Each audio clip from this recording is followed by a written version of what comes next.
नमस्कार सर्व खाद्यप्रेमींचं माझ्या स्नेहाच किचन कॉर्नरमध्ये मनापासून स्वागत। आज आपण बनवणार आहोत बेसन घातलेली मेथीची भाजी। त्यासाठी मी मेथी छान धुवून बारीक चिरून घेतलेली आहे आणि आता आपण कढई तापायला ठेवलेली आहे।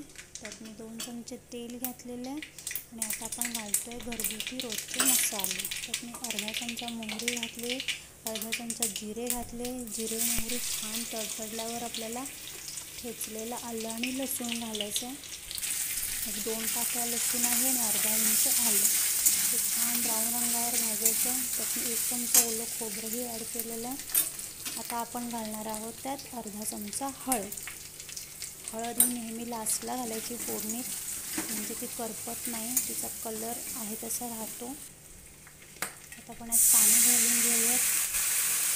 ही भाजी खूप छान होते, दुपारपर्यंत कोरडी होत नाही, टेस्टलाही खूप छान लागते।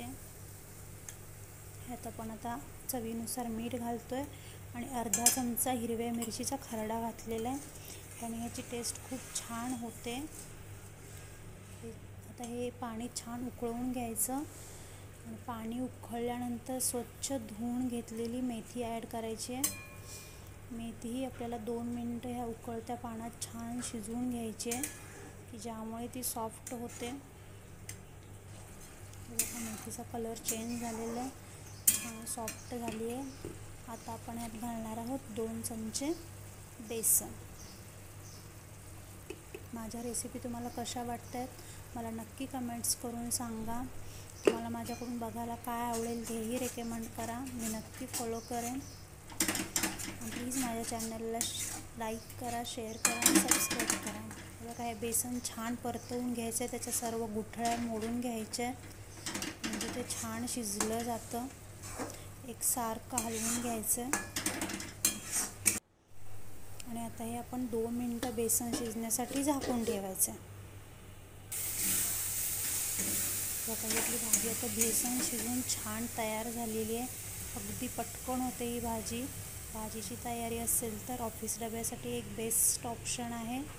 आता आपण करून घेऊया घडीच्या चपात्या। मी तेल लावून आणि पीठ लावून घेतलेले अशा प्रकारे घडी करून घेते आणि छान चपाती लाटून घेतलेली आहे उलटून पालटून। आता आपण भाजून घेऊया। चपाती ही नेहमी मस्त गरम तव्यावर भाजून घ्यायची, जास्त उलटपालट नाही करायची, म्हणजे छान फुगली जाते। बघू शकता माझी चपाती कशी छान फुगलेली आहे, एकदम सॉफ्ट झालेली आहे।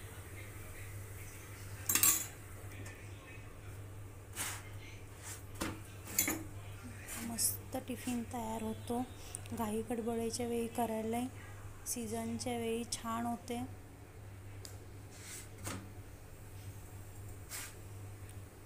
अशीच मी दुसरी चपाती लाटून घेते आणि आता हा आपला टिफिन तयार होतो। ही भाजी गरमागरम भाकरीसोबतही खायला खूप छान होते।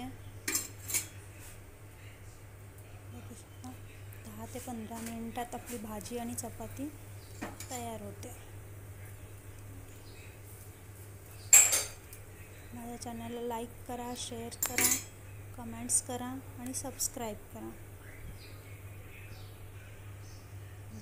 तयार आहेत, मी आता बाकीच्या माझ्या चपात्या करून घेते। हे बघा आपली भाजी आणि चपाती तयार आहे। तुम्हाला कसा वाटला आजचा मेनू? Thank you for watching.